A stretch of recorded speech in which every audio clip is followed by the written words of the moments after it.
That's a It's too late, Joel. We've already started. Welcome back to Viva La Cats. We've got a full crew in the house tonight for the first time since I don't even remember the last time that Joel, Steve, and Justin, the three of us, were on a Viva La Cats podcast at the same time. It has been far too long, but alas, here we are. Steve is back from his hiatus. Joel is joining us tonight, and we are bringing you all of the things you could possibly want to hear about from the Bearcats over the past week. We have plenty to cover. We're not going to linger on it. We're going to get right into it. Steve, welcome back. Happy honeymoon, marriage, the whole nine Thank you. yards. It's great to have you back, buddy. Let's dig into this one. Thanks for having me. Yeah. Well, the dogs are barking for my return, so I'm glad. That's the way it should be. Steve makes the dogs bark. Folks, this past week, I don't think you complain. You cannot complain. You cannot complain. We are at a point in time where the Bearcats have almost doubled their win total from the 2023 season. They now sit at 5-2. They are 3-1 in conference. They are moving up the charts. The vibes are pretty good. Bearcats beat Arizona State at home in homecoming. A donut of a second half. However, pretty solid first half, 24-14 final score. Boys, hit me with it. What are your thoughts? Homecoming's always a blast. The tailgate to, just the vibes in the stadium, the red jerseys, the fan coordination. It was just a fun game. Only thing you can't complain about is it was another nip at noon game. We've got to fit some afternoon or nip at night game in at some point this season. But yeah, it was a great day to be a Bearcat. Yeah, it looked like a lot of fun from out here in sunny Arizona. Full ring of red, and then you don't really see I think the new all red combination. It's a little weird for me still. It's still hard to get used to, but when they win in it, it looks good. So I was happy about it. Happy with the win, and happy for just 5-2, man. Could any of you expected this in December of last year that we would have won more than 3 games again this year? Could anyone have predicted this after the Pitt game? We were all just so doom and gloom and calling for everyone's heads, and it's been a pretty good season so far. We really have few things to actually be mad about. Yeah, and I think the biggest thing, when you look forward from this point on to the rest of the season, they've started to build some momentum at the right time. The back half is going to be an absolute gauntlet. What you're going to run through with Iowa State and Kansas State, get your wins while you can. We've asked that of the Bearcats, and they have done that thus far. I think it's a very impressive start to the season, which, like you said, Joel, nobody was really expecting, especially coming out of that Pitt game. This one speaking of the Pitt game, looked a little similar, a little too close for comfort. The first half was great, put a bunch of points on the board, absolutely shut down Arizona State, had no options. Second half, offense really couldn't do anything. The defense had to, show up, and they did at the right times. A couple interesting calls at the end of the game, especially one, the sort of, I guess, storyline at the end of this game of this whole matchup was Kenny Dillingham. 4th and 2 on the Bearcats 30. Game on the line. You got to put something on the board. You're down 10. You got a few minutes to go. Goes for a kick. 48-yarder from a kicker that he clearly does not trust because he threw him under the bus. After the game, he said they're having open tryouts. I have not fact-checked whether or not they actually did. They had a kid in for tryouts today. Oh, boy. Okay, yeah. So they did actually have a tryout. Yeah, they had a kid in who's been angling to get on the team for the past 2 years, and he's a Arizona native, ASU fan for life, and yeah, he got a tryout today. So we'll see how it goes. Good for him. What do you guys think about just that whole situation? Just because very weird story for this game. I kind of thought it was weird that, like, he's just like throwing his own guys under the bus, especially when just last week he was like out there dancing with all the students after like the win against Utah. Like, he's a young coach. I think like that's just a weird thing for a young coach to say. And although I don't want him to stop doing that, because I like Joel when coaches are just fun and like they don't say the same things all the time. Like, that's a fun clip from him. Dillingham has been a fun clip this year. Like, he said the thing like, I'm just here so I won't get fined. And then he was doing like, he's been great on the mic this year. And I like that from a coach, like, because all these other coaches are pretty boring.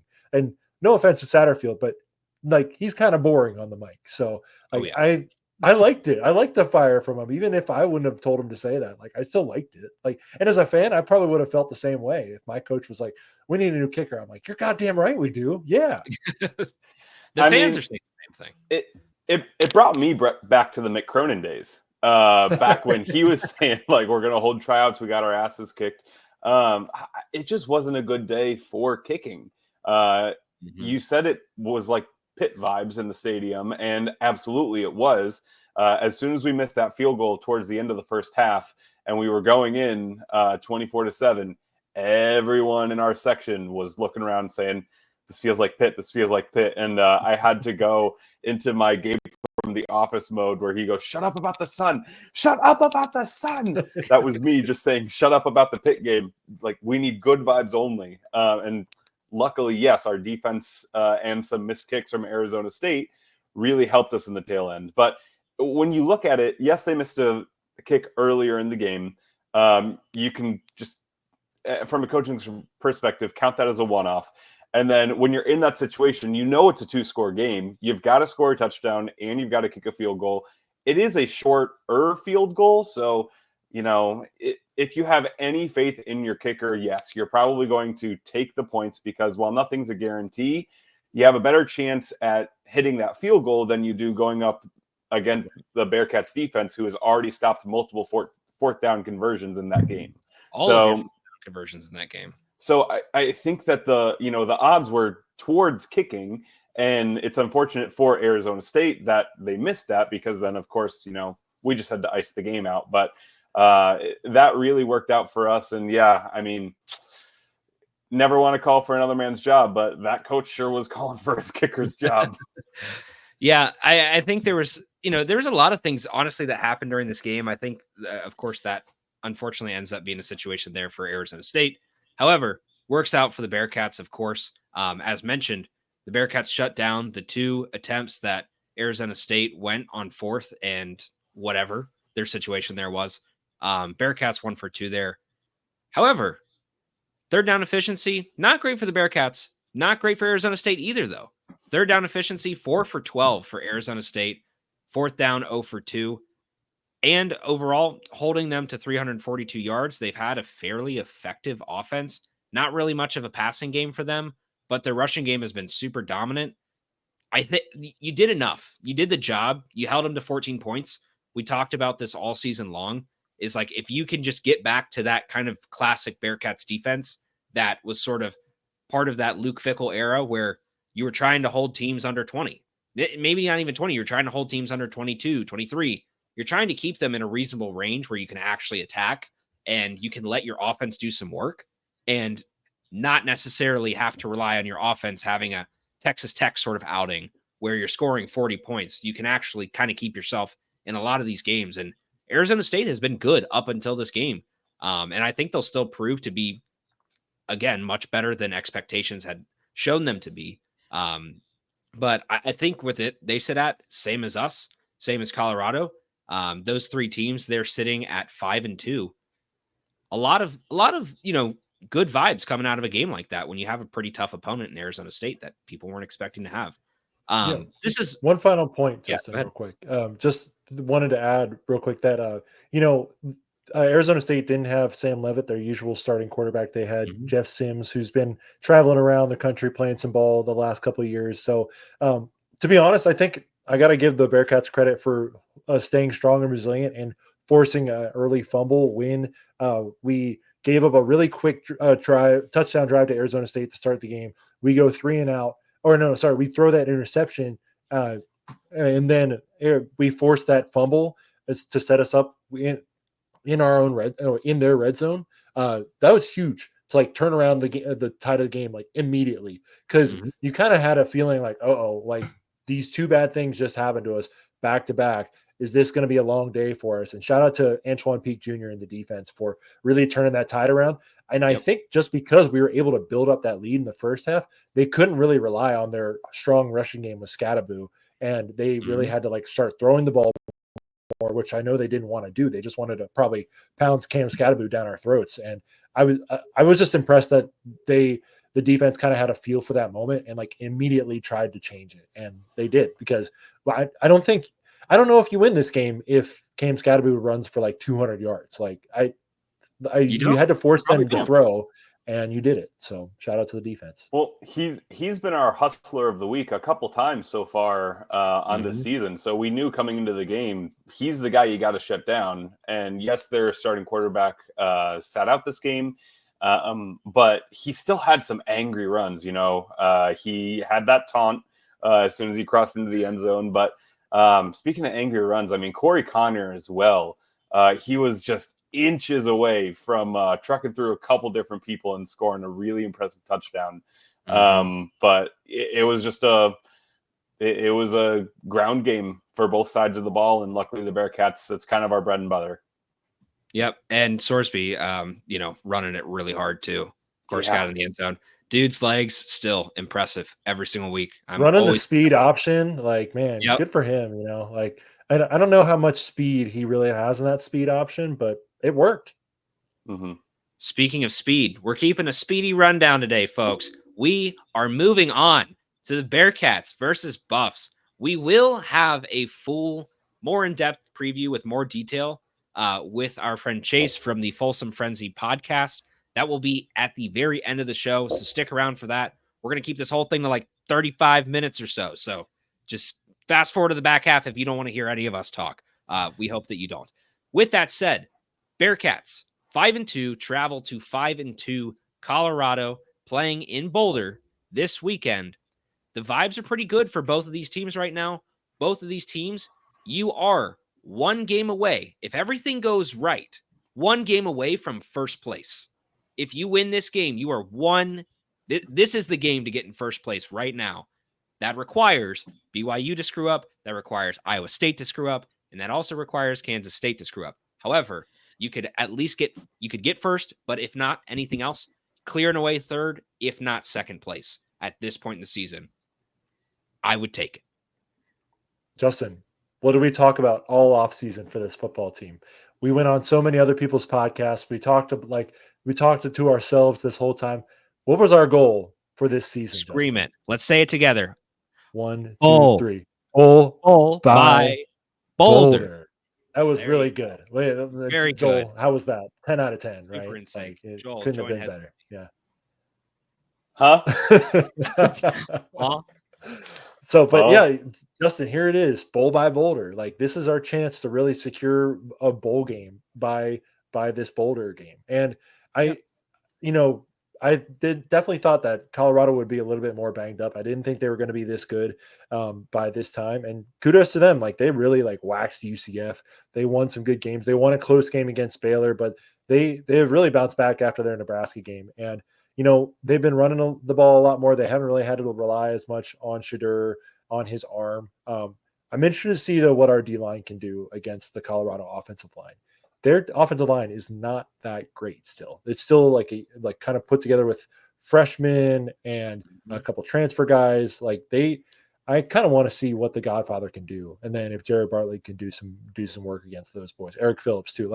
I kind of have a feeling that this, if you're really going to try and get Shadur off his game, you're going to have to send different blitzes or just keep rushing three and see if you can beat Colorado's offensive line with Dante, Eric Phillips, and or Jared Bartlett, just because I don't really trust their offensive line. And I think you have a good chance to at least keep yourself in the game, because if Shadur gets out and starts throwing balls against our secondary, I don't know. I don't know.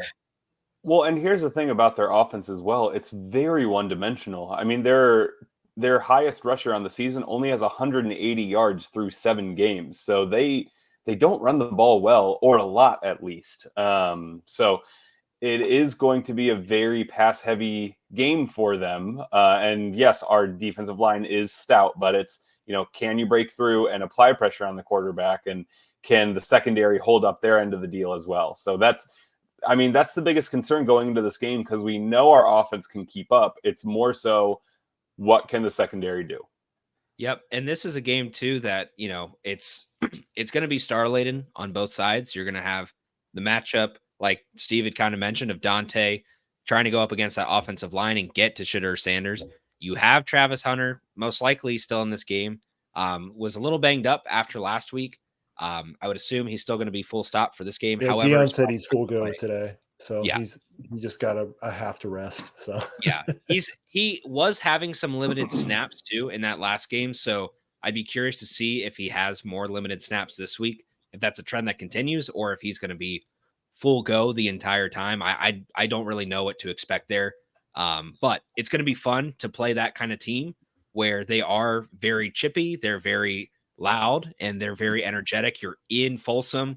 That's a stadium that was dead for a very long time and has found new life under Deion, has found new life under this new revival of this program. It's exciting because the Bearcats, we talked about this for a long time. The Bearcats were itching to play in these types of environments, and now you have this one in a prime time situation. Of course, this is basically Big 12 after dark.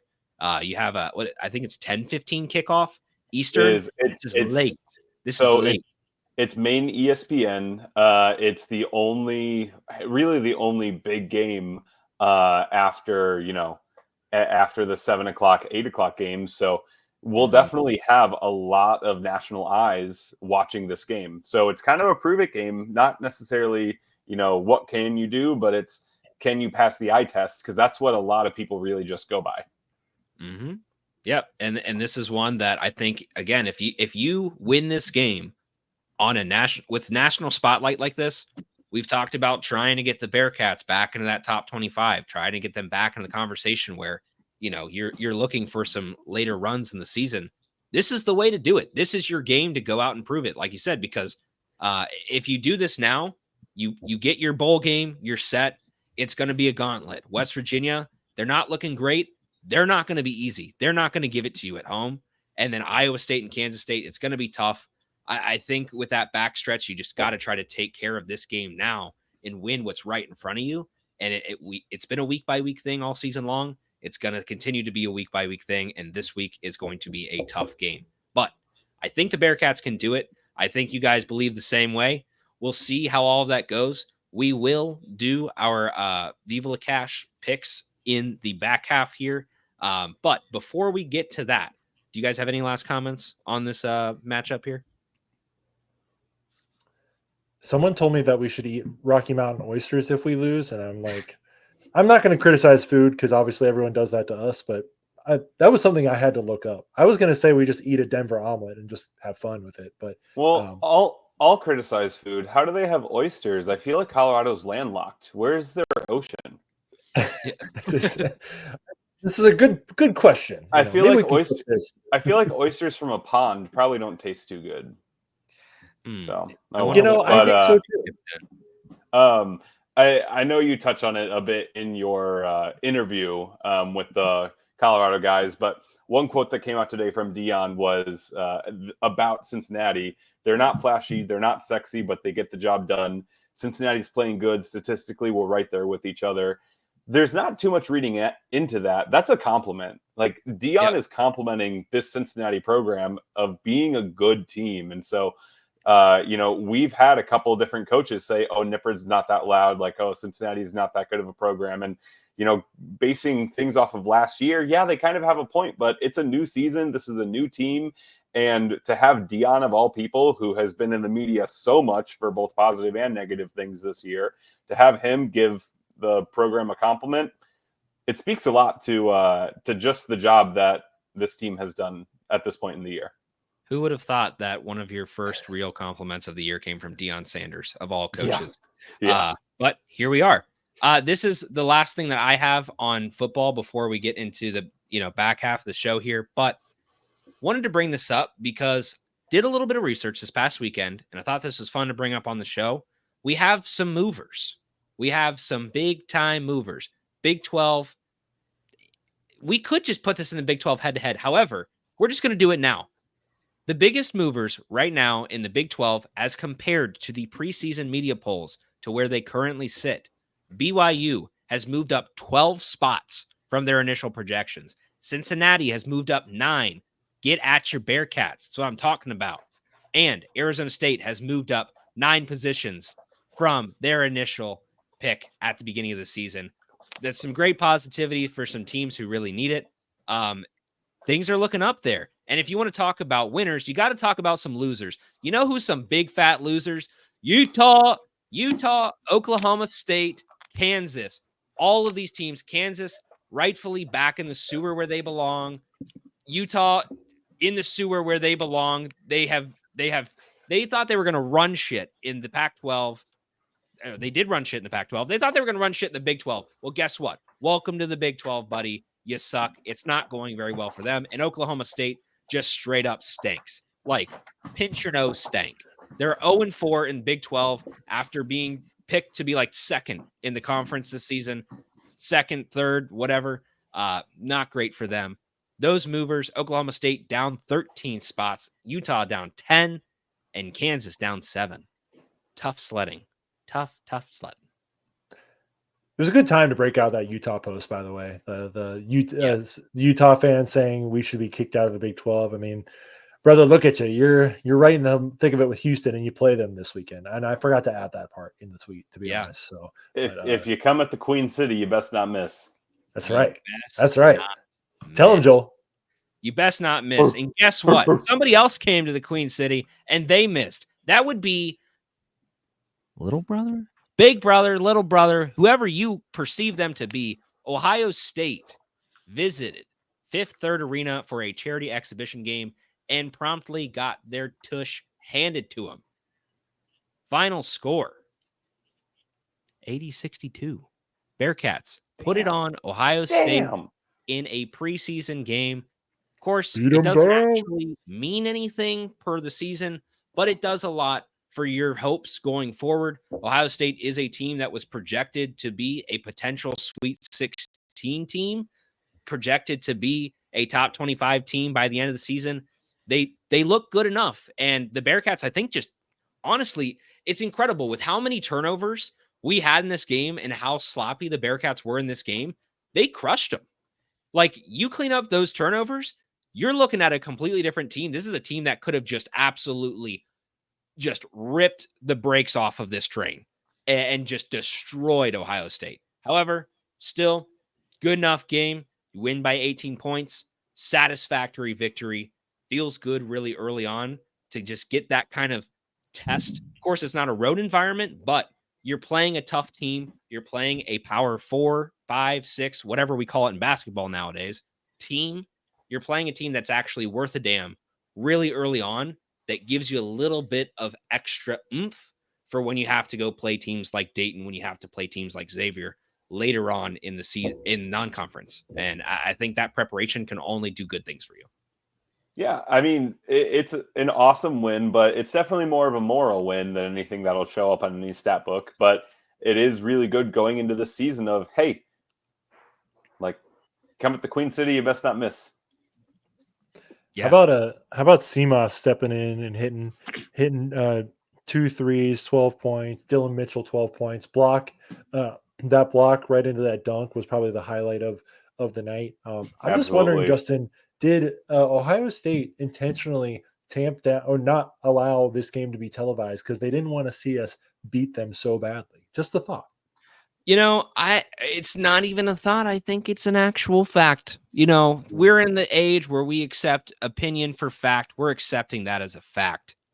Ohio State did not want their beatdown to be televised. In the age, put it on the Big Ten Network. In the age where there are football games being streamed on Facebook, in the age where Chick-fil-A is now coming out with their own streaming service, you can't find any way to broadcast this game. No, there were certainly ways to do it. There was a party involved, probably in Ohio State University, located in this state. There are many of them, so probably just one of them decided that they didn't want to broadcast this game in fear of something might happen. In Joel, fear, did you take over the cameras? Did you do that? There was that might have been you. So My headphones died. Sorry. oh, okay. this must have something to do with your NKU blackout there, Joel. Were you the one who did that? Did you pull the cord on the NKU game? I think I did work that game actually, but Oh, so on the sidelines, yes, but responsible, no. Not responsible. I got the No. documents right here. As Steve said, good showing from the Bearcats, all finding a way to put some points on the board. And it's nice. I think you have a lot of really good vibes moving into the beginning of the season. That beginning of your schedule is going to be take care of business mode.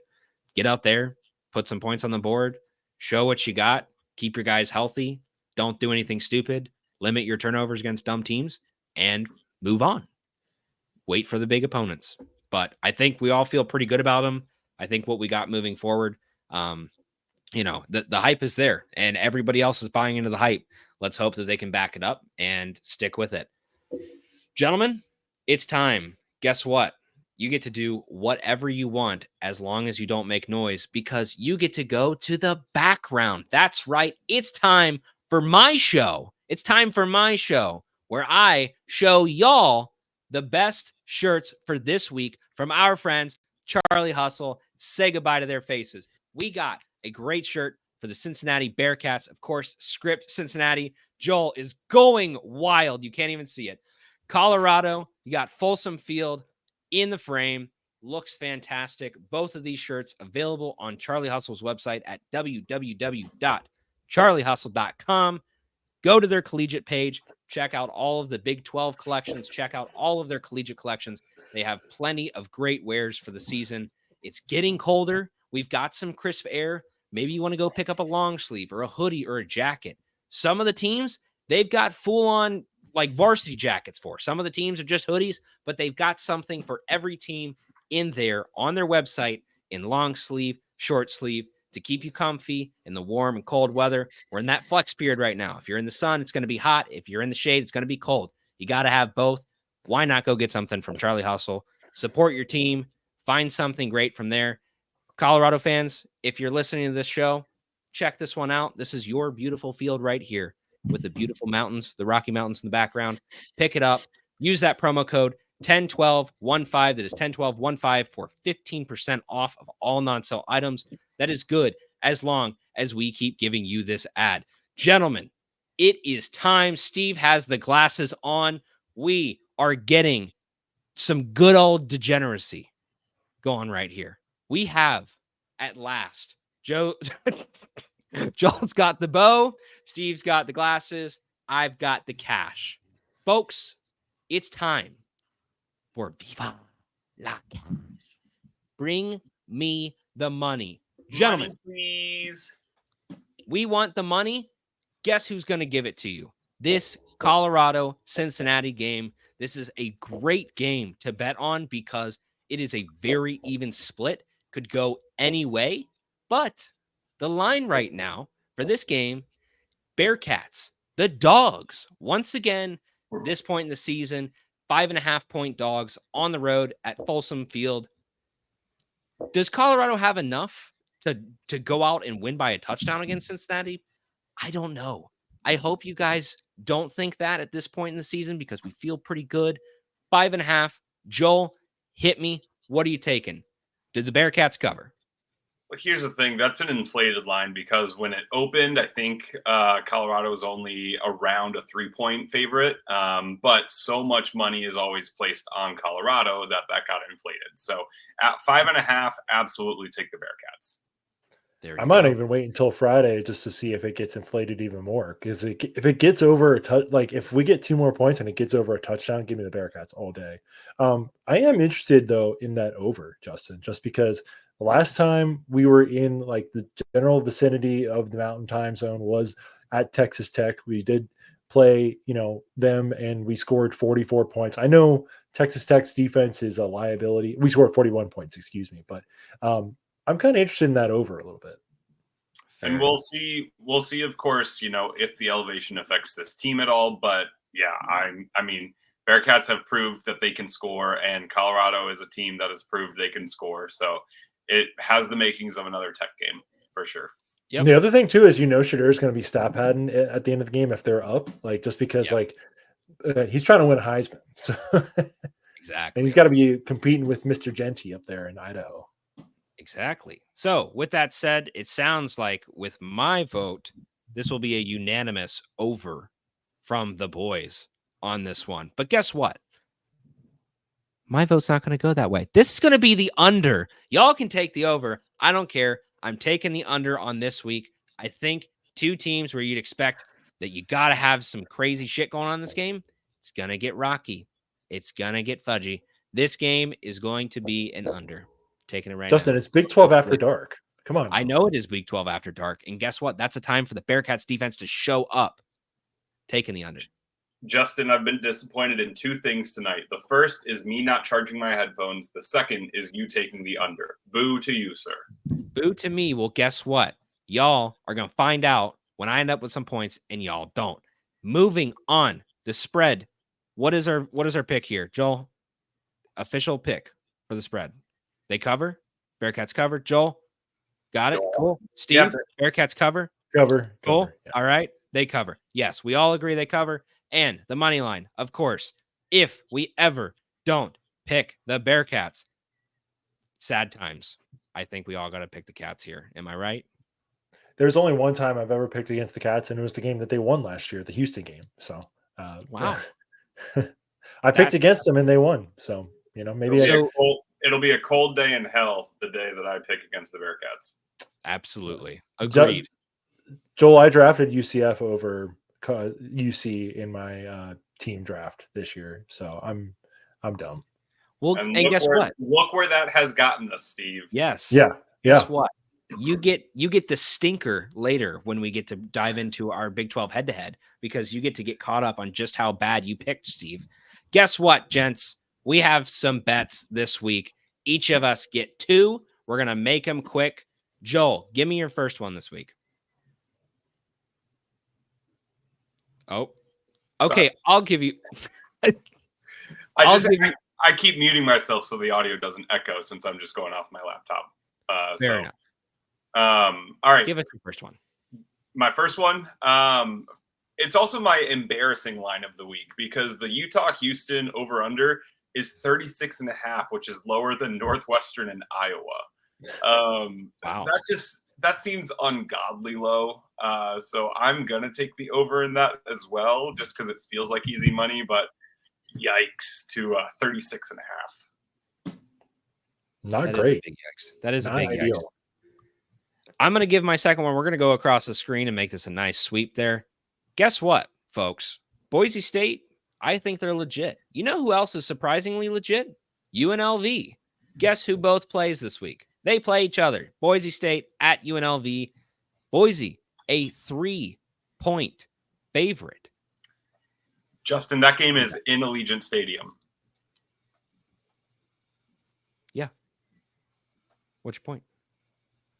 It's going to be just weather won't. Does UNLV have a home stadium, or do they play all their games in Allegiant?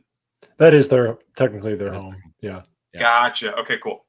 Did not know Boise. With that said, Boise, a 3-point favorite. Got to hit 4 to win that. I think they can do it. I think that they can cover. They've proven to be a good enough team. Again, their toughest competition thus far this year was Oregon, and they, probably gave them the hardest game of their entire schedule thus far. I'd be surprised if they don't cover this. So feels like easy money. Take them to cover that. Steve, what you got, baby? So I got 2 plays down on the Bayou for y'all this weekend. First up, I don't really like to bet Brian Kelly-based teams, but you know what? I'm going to. This weekend, he is playing at Texas A&M. He is a 1.5-point underdog. So I'm going to take the LSU Fighting Tigers this weekend at Kyle Field against Texas A&M.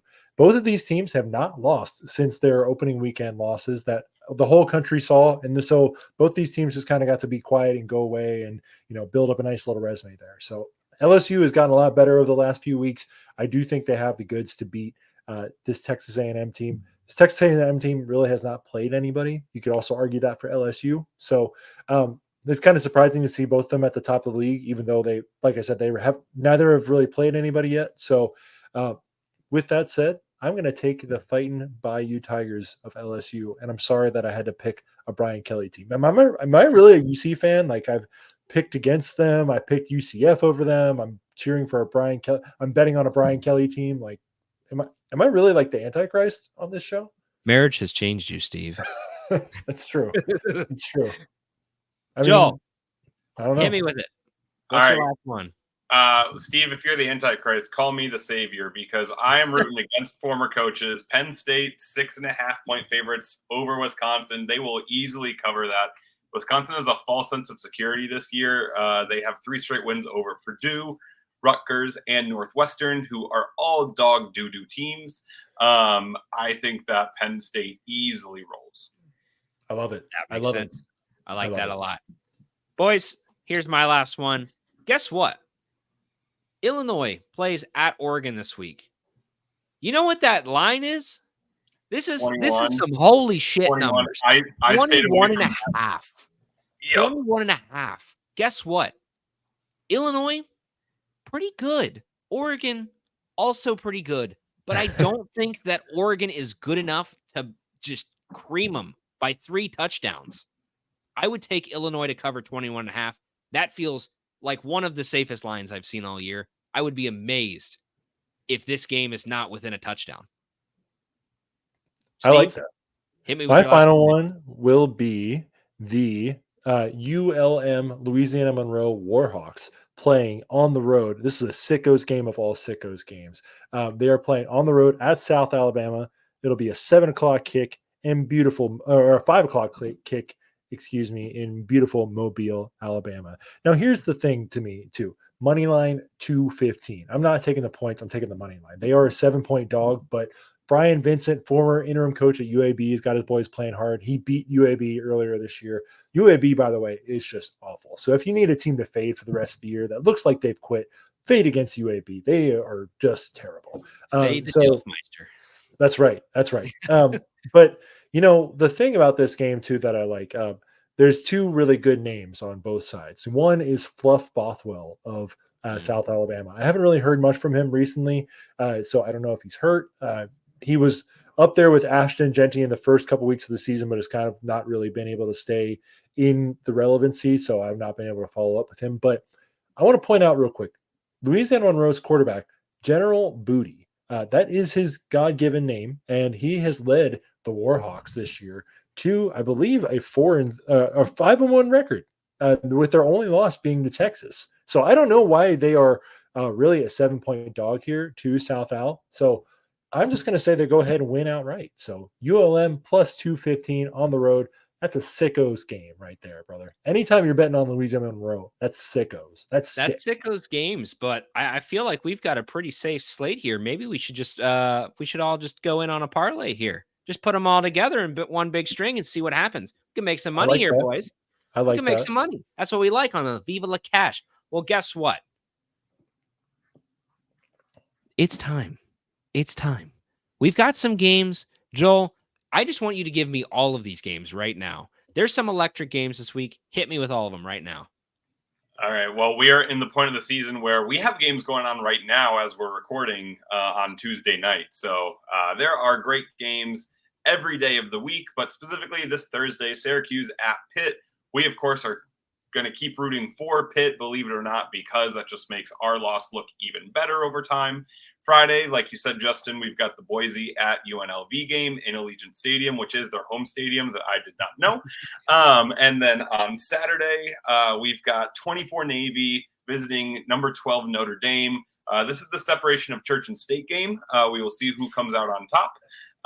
We've got number 20 Illinois at number 1 Oregon, which you are betting on.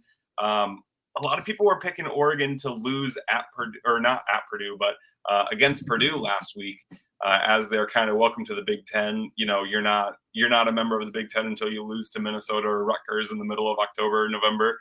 Until you lose to lose as a number 2 against Purdue. Very true. So, I mean, we'll see. Oregon's number 1, and Illinois is a ranked team. So, it's not necessarily the trap game that normally gets you. But we'll see what happens there. And then number 5, Texas, trying to recover at number 25, Vandy. Who's back, boys? Is Vandy back or is Texas back? This is going to be a really good battle. I'm considering going to this game. But oh, yeah? Are just insanely expensive. It should be. Here's the thing. Does Vandy improve their goalpost security for this game? No. Vandy lets them take them again. As they shouldn't. This is going to be a season to remember for Vandy fans. So if you pull this off, you better take that goalpost back down. Justin, are you going to go to the Split Zone Duo show on Friday? I'm considering it. I meant to talk to you about that. We'll talk about that more later because I am very interested in doing so. Shot clock. Gentlemen, guess what? We have an update. Last week, not this week, last week, y'all's team versus my team. Here's what we got. The Big 12 head-to-head. Joel, unfortunately, Steve has dragged you down because he decided to pick UCF. He decided to be the Antichrist. I picked the Bearcats, and you know what? Here's how my team went last week. 4-1 last week. Y'all's team, 1-4. What does that put you at? 28-18 puts me at 32-17. Fast forward to this past week. Now we have even more updates. Guess what? My team, 5-3 this week. Y'all's team, 2-6. Y'all got some stinkers. This thing's getting out of hand. I have a record of 37-20. Y'all have a record of 30-24. Tough. That's why you don't pick UCF. That's why you pick the Bearcats. That's why you pick the Mormons, because BYU is the godsend pick of the year late in the draft, like 7th round. Incredible pick. And let me just also mention this, because I've talked so many times about BYU, and I'm going to continue to do it because I love watching BYU. They're my favorite team. That's not the Bearcats. They're fun. Guess what? They're a 1.5-point dog at UCF. A 7-0 BYU at UCF is a 1.5-point dog. Talk about some disrespect. Put some respect on the Mormons, y'all. That is insane. Take the line. Take BYU to cover that. I mean, just nuts. I don't get it. It's maybe one of those sneaky, like, little trap picks from Vegas. Disrespect. Don't like it. Gentlemen,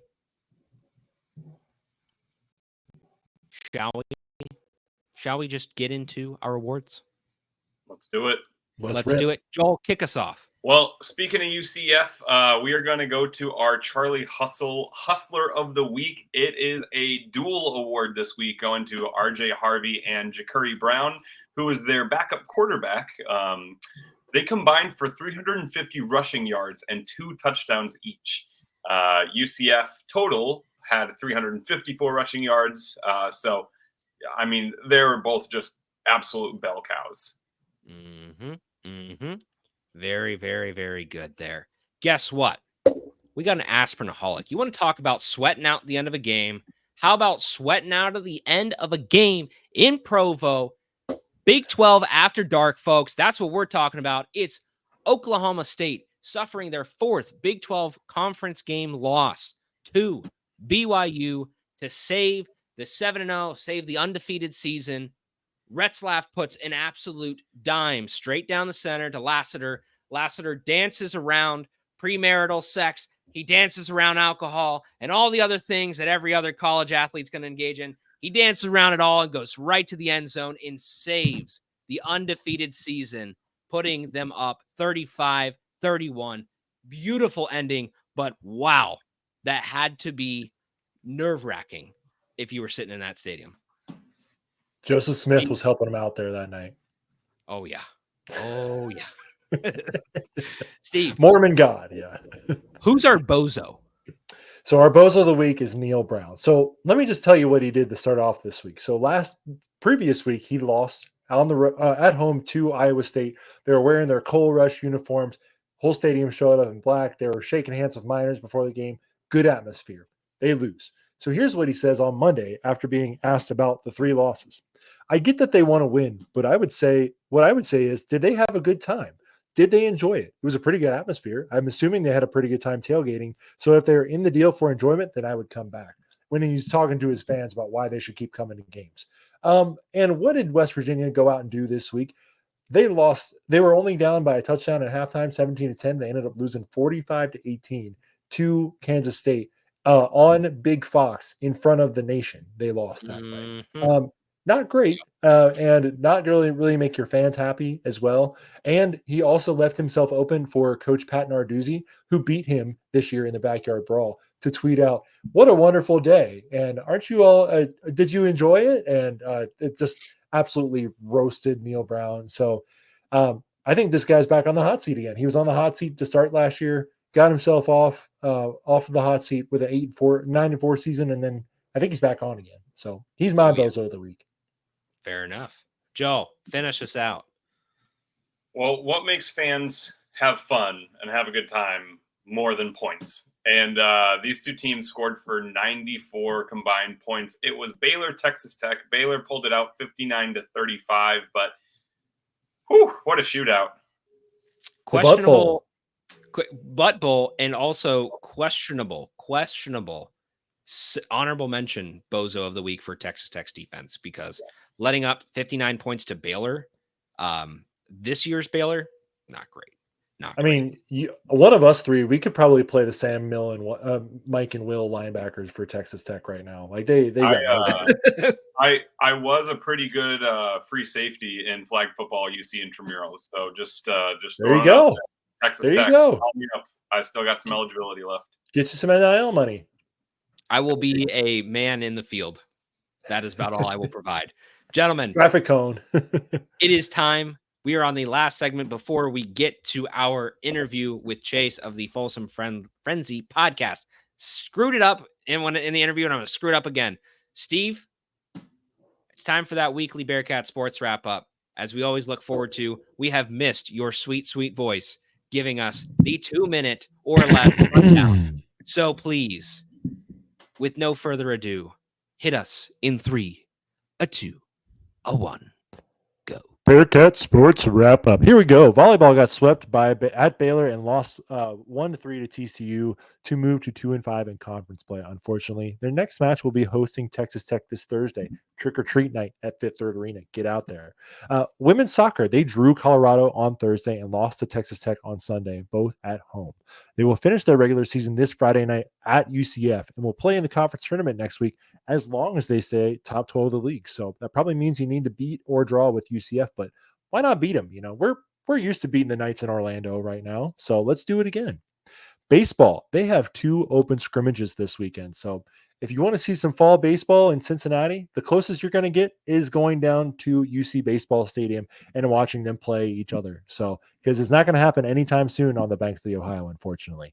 All right, skipping the depression for a second. Women's basketball will host Thomas More this Sunday for an exhibition game at Fifth Third Arena. Katrina Merriweather's Bearcats were at Media Day today, and they were picked to finish 13th in the league this year. They returned superstar Jillian Hayes and have a nice roster with some new transfer portal girls and some recruits. I almost said guys. I'm sorry. But that, this is a great time to be able to support this women's basketball program as it's really just getting off the ground. Go ahead and support Coach Merriweather.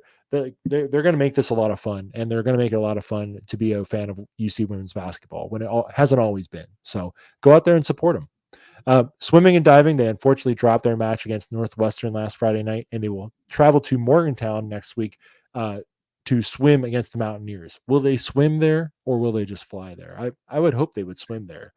Get some extra practice in along the way. And finally, cross country. The men finished 9th and the women finished 13th at the Bradley Pink Classic over the weekend. Shout out to Clara Kurtzinger. She finished 7th overall in the women's division with a time of 20 minutes and 28 seconds. Next meet is at the Big 12 Championships next Friday, November 1st. So shout out to the cross country team. Shout out to all the Bearcats wearing red and black. You bleed red and black just the same as everybody else does, and we want to give you your shine. So shout out to y'all. Absolutely. Beautifully said, Steve. Gentlemen, it has been an absolute pleasure to have both of you on at the same time with me. It is fantastic having this trio together. It's the best part of my week. It's the thing I always look forward to. So lovely to see your beautiful faces. Guys, we have an interview to get to. without further ado, we're going to go straight to this interview with Chase. Thank you all for joining us this week. Remember, we are a 10-12 podcast. Joel, what do you got? If we're going straight into the podcast, there's one thing we have to do before we send it off. We will get to that. Hold on. We are a 10-12 podcast, part of the 10-12 network. Make sure to head over to @10-12 network and check out all of the fantastic shows covering the Big 12 every single week, sometimes even multiple times a week, sometimes specific sports covering all the Big 12 sports. It's fantastic. One-stop shop for everything. Make sure to go over there and give them a follow. And as well, go over to our friends at charliehustle.com and check out their full collegiate collection. Get you some Bearcats gear, get you some Buffs gear, get you whatever you need over there. They have some fantastic articles for you. Use that promo code 101215 for 15% off of all non-sale items. Joel, without further ado, let's just go across the screen. You get the first one, I get the second one. Steve, you close us out, and we're going to go right to this interview. How about that? Viva La Cats. Hello, folks. You're going to be joining us here midway through the show, but we have Chase of the Folsom Frenzy Podcast joining us today. Got to get some Colorado representation in here. We did some other shows on our truck stop trail from last season, but we never got around to Colorado. Chase, glad to have you on. Let's talk some Bearcats and Buffs. Yeah, thanks for having me. And it's good to be back in the Big 12. I'm sure you've had a few other Big 12 podcasts back. And I think we dabbled a little bit. We did a little bit of a preview earlier with you guys. So glad that you guys had us back on. And hopefully we haven't hurt too many feelings with our Skyline Chili comment that has definitely gotten us some flack on X. Well, there you go. A perfect transition. The first question, early shade thrown at our beloved Skyline Chili. Have you guys even had it? Any of you? So yeah, it's a fair question, and I'm ready to admit it. I have not had it, and more importantly, as a bet for the game, I'm willing to drive. I live in Atlanta now. I'm willing to drive. I haven't figured out if Orlando or Lexington, Kentucky is closer to me, but one way or another, if Colorado loses the game, I will drive out to Skyline Chili and give it a shot because I have some friends from Ohio that are pretty upset about that comment. I had to share it with them, but. You can't hate it if you don't try it. So I'll give it a shot. But I figured, I'll be honest. We've said some crazy things on Twitter. We've gotten a lot of feedback. This is one of the most controversial tweets we've had in a long time. I mean, we've been on. You might remember this, but we had a tweet about this is the level of detail that makes Coach Prime great, and ESPN retweeted us, and everyone was clowning us for it.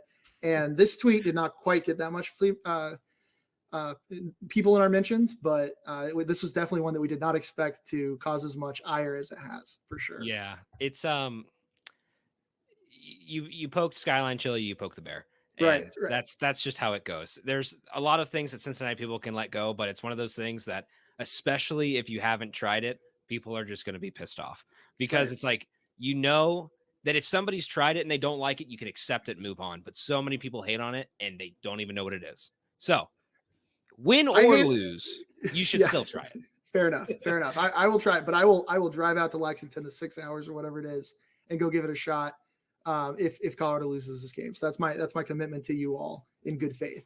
Noted. And we'll try to find some bull testicles. I was going to say, I did before hopping on today, I did look it up to see if anyone in Cincinnati or even that area was serving that up. And the answer is a resounding shockingly no. But I think and just a quick aside, but I think a lot of people will be surprised. I mean, no one actually eats that in Colorado. It's kind of like a running joke where when your friends come out of town and you'll take them, it's on the appetizer and they order it. But I have tried it like Skyline Chili. It's one of those things. It's actually not that bad. If you get over what you're actually eating, it tastes like, chicken essentially, like most things. So maybe give it a shot next time you're in Denver, if you're feeling really adventurous. I will have to check that out. Guess what? We're still talking about Cincinnati podcast. We have a quick question for you. Deion trivia, because we're going to get into Deion. We're going to talk about him. You have to do it. How many seasons did Deion play for the Cincinnati Reds? He played a lot of seasons in the MLB, a lot of seasons in the NFL. How many for Cincinnati? So there's 4 guys on our podcast. I might be I'm definitely one of the three that would not get. I wish we'd sent the guy that would have nailed this right off the bat. I'll be honest, I don't know. I do live in Atlanta, so I know he played for the Braves as well. But this is how you know our podcast is. So our podcast was all CU fans, where when Prime was coming in, we wanted to create a voice for, CU fans that had been through the suffering years, which is frankly the last 20 plus years. And so I am not a Coach Prime fan first. I'm a true Colorado fan. Maybe this is how you know. Yeah. But if I were to take a shot in the dark, I'm going to call it maybe 3 seasons. Very close. It would be 2 seasons. Oh my God. So 2 close. seasons total, 1997 and 2001. But pretty crazy. I mean, to think about, playing in the NFL and in the MLB for multiple seasons. Yes. And I'm not the first person. This is not a hot take to say that Deion Sanders was quite the athlete when he was younger. But he was also, this was actually the Cincinnati stop was his break period, his sort of Jordan period, where he went out and then came back in, left with Cincinnati and then came back into Cincinnati. So overall, interesting. But a lot of Cincinnati fans were interested in Deion at the time when we were looking for that hire, because he was looking around for a new Power 5 kind of spot. We had one open and he was on the table, ultimately ends up going to Colorado. There's a lot that could go on with that conversation, but we won't get into all the weeds with that. We have this question. Deion is very polarizing, of course. What do you think of the hire, and what do you think how it's gone so far? And on top of that too, some people are thinking that maybe he just goes out really early and he doesn't even succeed at Colorado. If he does succeed, do you think he stays, or do you think he jumps to some other bigger program?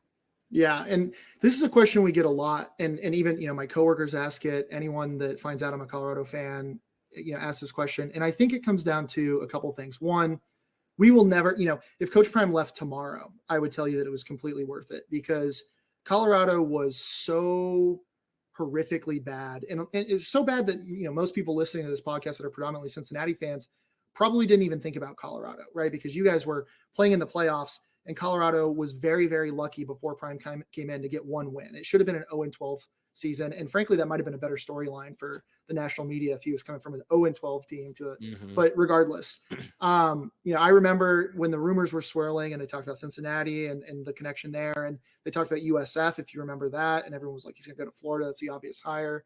And so when it started floating that Colorado might be in the mix, I was astonished. Like I didn't believe it. And I told my friends, I was like, it's never going to happen. So, the fact that he's here in the first place is really surprising to me, but I'm starting to buy into, at first I thought, he'll be here 1-2 seasons, then leave. And then the thought process as well, his son, both of his sons are going to graduate, go to the NFL this year, or at least Shador is for sure going to go to the NFL. Let me correct that. And then Travis might as well be his son, but Travis is going to be, top 5 pick probably this year in the draft.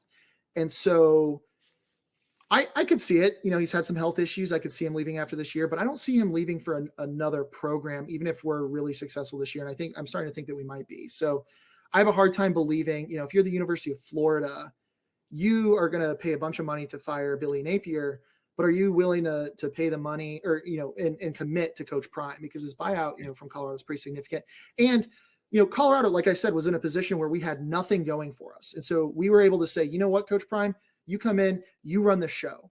Coach Prime could probably start, shooting people in the parking lot. This is a little over dramatic, but he could do pretty much whatever he wants in Boulder, right? Like, and you can't do that at Florida. You can't do that even at Florida State, even though you're an alum, right? You can't, you can win 13 games and then have a bad season the next year, and they're already calling for you to be fired. So I think, and we're obviously biased when we say this, but Coach Prime has a pretty good setup right now. He's at a Power 4 program. He is at a program that will let him do whatever the hell he wants. I think he has found that Colorado is a really desirable place to live, as half of California has discovered and decided to move there. And so I think he's realized that the weather is not as cold as people think. And so I wouldn't be surprised. Like, I think he has found a program where he can really put his stamp on it. And if he stays, a few more years, I'm tending to think that that's probably more likely than him just leaving. Now, of course, you guys can clown me for this and quote tweet this in 6 months when he ends up getting hired to some big job. But I just don't know, like, what is the program that is both going to be needing a new coach and, willing or a big enough program to poach Coach Prime from Colorado, but also a program that's willing to let Deion come in and run the show. And I just don't think there's that many programs And so, he's a larger than life figure. He can do that in Boulder and still be Coach Prime.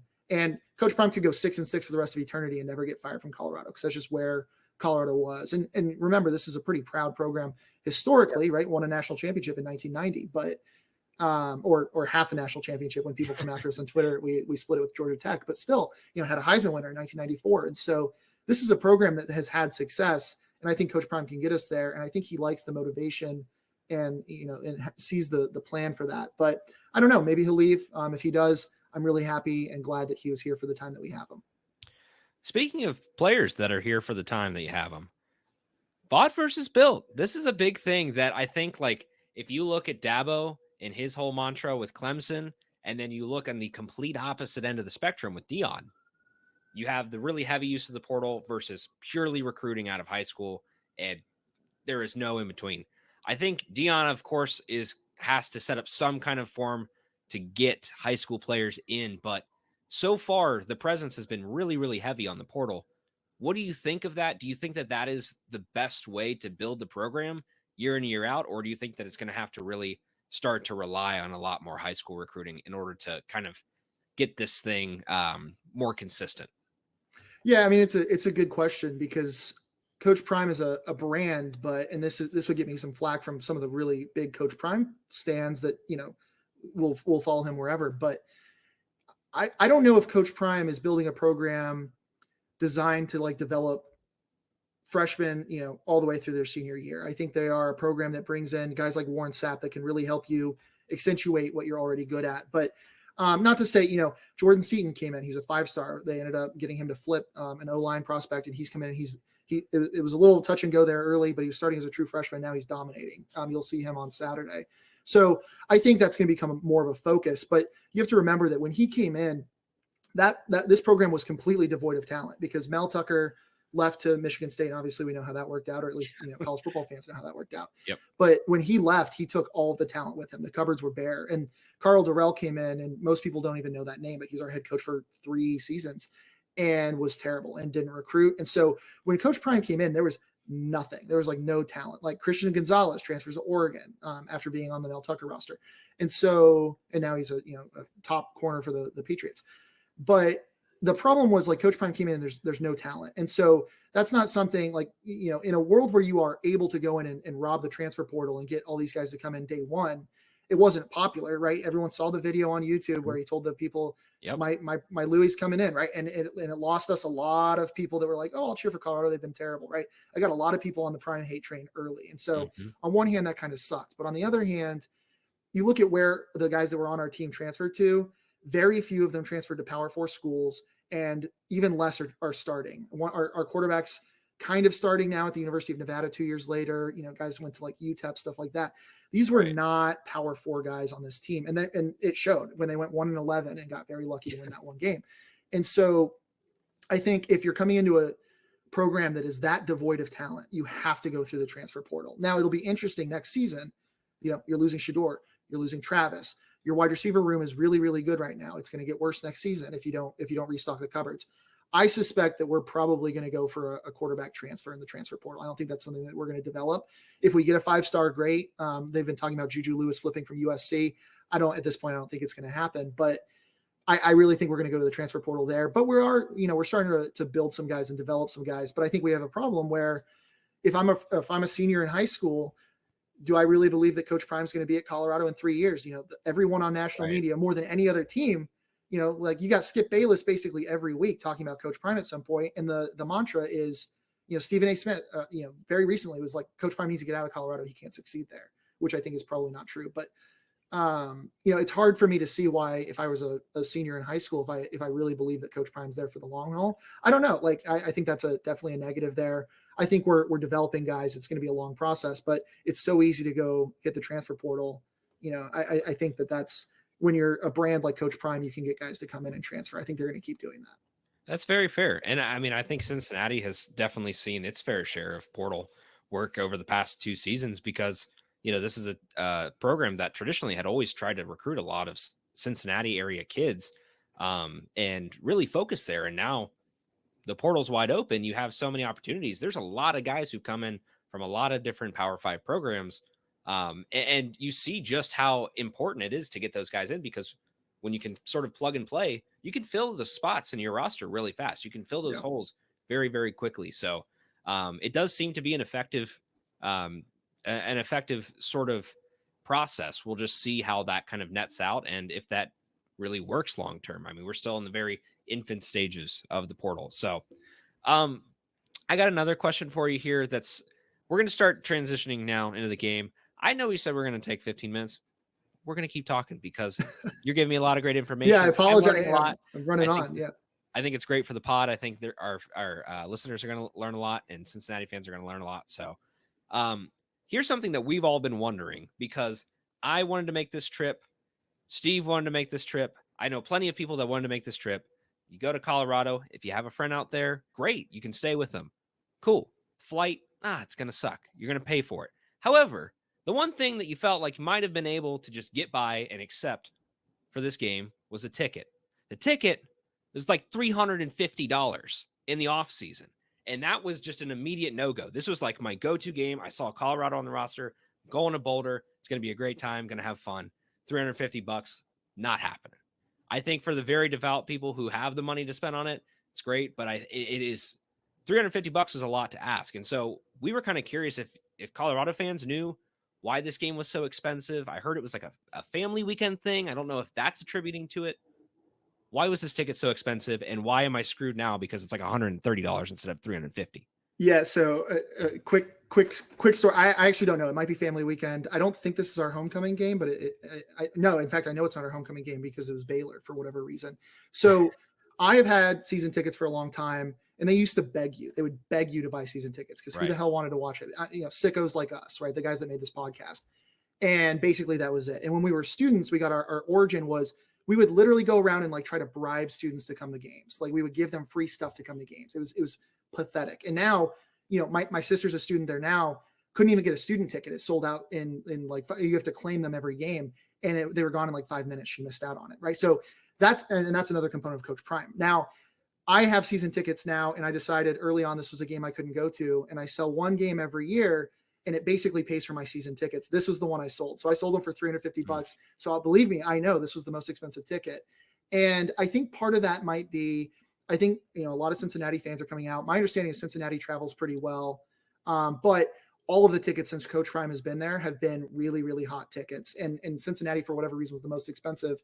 And Utah and teams that probably have been able to come to Colorado are not as expensive. But yeah, I don't know the answer to that. My guess is that you guys are going to travel pretty well. I do have, my friends have the tickets right behind me, and I'm going to find out if it was a Cincinnati fan or a Colorado fan that bought my ticket. But my guess is if you're buying tickets in July or whenever they went on sale, that you're probably a Cincinnati fan that really wants to get out there. So I highly recommend it. Boulder is beautiful. I haven't met, a lot of people on Twitter like to complain about everything, right? But Boulder's a really fun college town. What I would recommend, and my hot tip to your listeners would be, it's really expensive to stay in Boulder, but the bus system back to Denver is very reliable, and it runs very late at night.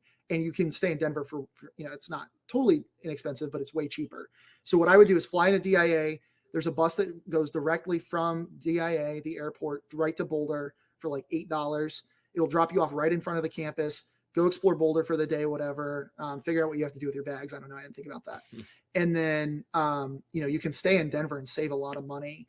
But Boulder's a great place. The bars are fun. Game day experience is really cool. Tailgating probably not as good as Cincinnati. Now that I went to Penn State for my grad degree, and now that I've seen, tailgating, the tailgating is just kind of segmented. It's not like in a whole big area. It's kind of broken up all over campus. But I would highly recommend it. Anyone who's going out to Boulder, try to get to the Sink. That would be the place that, like, if you have to go to one place, I would go there. And just check it out. It's a really fun. But Boulder is a great college town, in that it's right next to Denver. Or very accessible to Denver, but it's kind of got its own thing going on, and it's a beautiful place. So definitely recommend it. Sounds like the weather's supposed to be pretty good. For any of your listeners that are going out there, they should have a great time. And if they have any questions or anything like that, tell them to hit us up on Twitter. We'd love to, connect you guys. CU fans are not particularly nice in the stadium. We're pretty notorious for being horrific fans. I'm guilty of it. I guarantee you that you might experience that, and I'm sorry, but hopefully you will enjoy Boulder, and that people will be more welcoming outside the stadium. It'll just be a hostile environment for you guys at the game. Hey, it's a frenzy in there. Right. Well, that is some very good information too. And I, like I said, this is one of the games that I just marked as like, got to make that trip. It feels really accessible. So I hope that we at least have enough fans that are traveling well. And ticket prices have, of course, come down. It's just funny because I remember looking back to earlier in the season, probably 2 weeks, 3 weeks before it started. I think CBS or Fox or somebody put out a graphic that was like the top 25 most expensive tickets in college football. In this game, Cincinnati versus Colorado, a 3-9 team versus a 4-8 team going into this season, was $350, which made it the fourth most expensive ticket in all of college football this year. And that includes a lot of blue bloods. And that made 0 sense. It just means more in the Big 12. Just means more. I don't know. Just means more in the Big 12. Just means more. Well, got a few more questions. Looking specifically into this game, everybody, of course, knows the name Deion Sanders. Everybody knows Deion. Everybody knows Travis Hunter. You can't not hear about him. However, if you don't watch Colorado games weekly, you might not know some of the other players on the roster. And so I'm curious, who are the players that Cincinnati fans should be watching out for in this matchup, and some names maybe to know and look for from Colorado? Yeah, so I think a lot of people know Travis Hunter. He's phenomenal, but he's also a little limited. He didn't play the full game last week, if people don't know that. So dealing with a little bit of a hip injury. He has played a god-awful number of snaps, like 90% of our snaps, offense, defense side. And that's not going to happen this game. I think our entire wide receiving core is very, very good. I would look out for LeJontay Wester. He's a Florida Atlantic transfer who was awesome last game, and he's been getting a lot of touches. Jimmy Horn Jr. is both a punt returner and a wide receiver, and he's been really big. On the defensive side, I think a little bit underrated, but our linebacker Bentley is a tackling machine. And I think you're probably going to notice that our run defense is a lot better than it used to be. This team for Colorado is a lot deeper than the team last year. And so I think people are going to be caught off guard with, it's not just the stars on, they're all stars, of course, right? Mm-hmm. It's my team, but it's not just, you're not going to just be hearing Travis's name. You're not going to just be hearing Shador's name. And I think it's caught some teams off guard, right? Like I think Kansas State expected to come in and punch us in the mouth.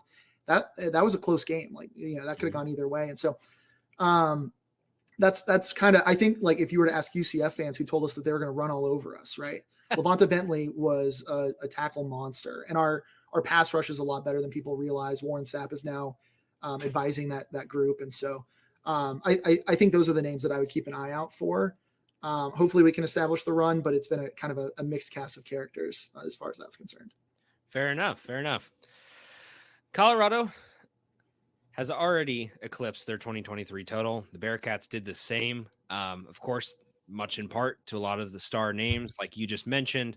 And for Cincinnati, a lot of the transfers, I think, are making the difference. And both of these teams are in a much better place than they were last year. Of course, Colorado got off to a hot start, and then it slowed down really fast. Same way it happened for the Bearcats. I wouldn't even say it was a hot start. It was just a mixed bag of shit.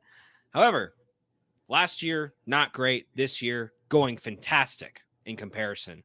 Both teams are tied right now at 3-1 in conference, looking to go up to 4-1, trying to find that possible first place if everything goes right and the cards fall in your direction. So this game has a lot going for it that it didn't initially have, and people probably would not have thought it would have had going into the season. Now that Colorado is sitting in the same place as Cincinnati as a 5-2 squad, where do you think that realistic finish for Colorado and the Bearcats is at the end of the season? So when we hopped on for the early preview, I can't remember. What's your co-host's name? Will you remind me? Steve Angel was so down about Cincinnati this year. And I left going, that team's going to be the worst team to ever play football. I was like, wow, like he was so down about you guys. And so we did our early season predictions, and I was like, there's no way we lose this game. And looking back on it, you guys obviously have been a lot better than I think you expected. And what's fun about the Big 12, and everyone knew this going into the season. I don't know why I knew this going into the season, and I'm still surprised. Everyone knew this was going to be a fun conference because it was wide open. This could be anyone's conference, right? And if you weren't a Utah fan, you knew that it could be anyone's conference. And Utah fans deliciously have been absolutely curb stomped this year. Welcome to the Big 12, buddy. Welcome, yeah. And so no tears for them whatsoever. And so I honestly, it's a hard question to answer. I'm better prepared to answer from the Colorado side. Colorado drew an interesting schedule in that we didn't pull ISU, we didn't pull BYU, which at the time we were not all that upset about, and now it looks like like we dodged a bullet on that. And so looking at our back half, Cincinnati's a big game because it really decides, we have Kansas, who turns out is not not as good as we expected. Right. Mm-hmm. Oklahoma State is maybe straight up just bad. And we were really afraid of that game. And so Colorado's got a lot of games that we were really worried about early on that I think we can win. I think Cincinnati has shown that they can beat any team. I think, when we did our preview for you guys this week, I'm a little concerned, like Cincinnati's played some of the easier teams in conference, but turns out correct me if I'm wrong, but you guys just beat Texas Tech and close loss to Texas. I'm so sorry. Should have, but couldn't put it together at the end. But Texas Tech is actually a pretty good team, right? And so I don't know, that's the thing. And that's what's so fun is that I think both of these teams are built where they're getting better every week. Colorado's getting better every week. And everyone says that Colorado's not well coached, but Colorado, that's what good coached teams or well coached teams that are pretty talented do is get better every week. So I don't know, looking ahead of our schedule, I think you guys have a tougher schedule moving forward, but if we lose to you, how's this? I'd love to see a combo of some form of CU in the Big 12 championship game. As long as it's not UCF.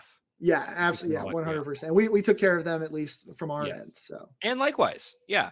Everybody's beating UCF. It's great. The times are great. I actually don't have this on my banner, but as a quick question, who would you consider, if anybody right now, to be your direct rival in this conference? Does it exist? So historically, Nebraska was our rival in the Big 12, right. And Nebraska would never admit that. But if you saw how they were in our Twitter mentions that entire week, you would know that Nebraska was still our rival. Coming home to the Big 12 was a little awkward because, in some ways it's the same conference, and in other ways it's entirely different. And in a lot of ways that makes it more exciting. But we're looking for a rival. We're happy to take applications. My understanding is that you guys hate UCF pretty much more than anyone on earth. And so we're hopeful, Oklahoma State just lost their true rival, losing the Bedlam series. So maybe, that's going to be our last game of the year. Hopefully that can become our rivalry, but we're looking for them. I've been really awful about Texas Tech on Twitter, even though I, deep down in my heart, really like Texas Tech, but I'm just trying to establish anything. But the good news is this season, and as long as Coach Prime is our coach, everyone's treating us as a rivalry game because all these teams hate us so much. And all these fan bases hate us because of Coach Prime is very divisive that way. And so every time any team scores against us, they do the Shador with the watch, right? They do the prime dance in the end zone, right? It's like a rivalry experience every weekend. And that's been really fun. But we're taking applications. If you want to start it with, a Cincinnati, Colorado rivalry, maybe we can lay the groundwork with our respective podcasts and see what happens.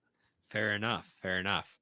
Well, we've got one final topic here. This is a weekly segment that we do. It's called Viva La Cash. Right on. It's all about getting the money. We do a little bit of yambling information for our fellow degenerates. And this week, the Bearcats are the dogs. They are the dogs.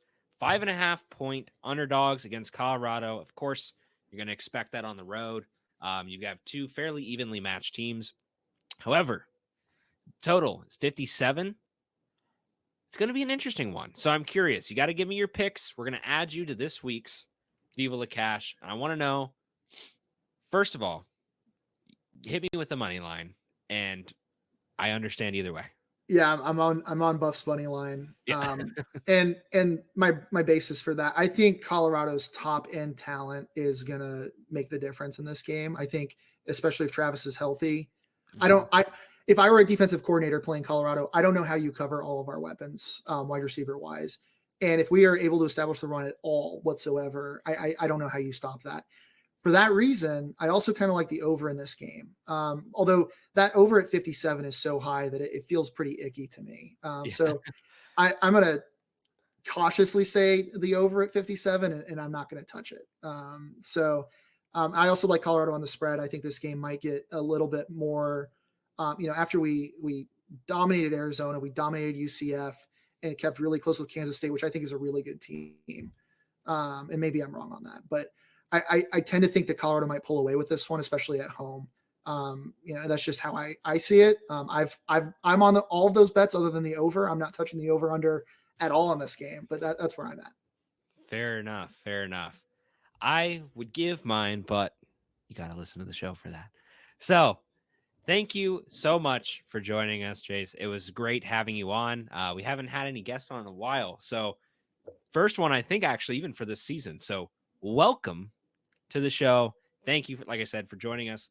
Of course, this matchup is going to be great. It's something that we've all kind of looked forward to. And now, like we kind of mentioned before, a lot more late season implications than I think anybody expected going into it. And, a lot of teams don't really get to be at a 5-2 record this early. So I think we're both going to take it and hope for both sides that we come away with a win.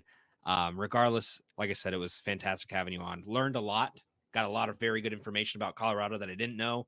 Only hate watched them all year, as most other people in the United States have. But it's going to be interesting for sure. So, awesome. Chase, real quick, plug anything and everything you want to, and then we'll get on out of here.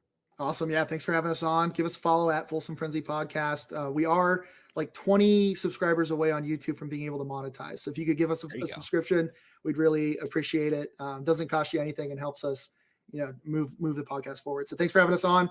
We'd love to be back anytime. Great. Thank you so much. And we'll get back to the show here.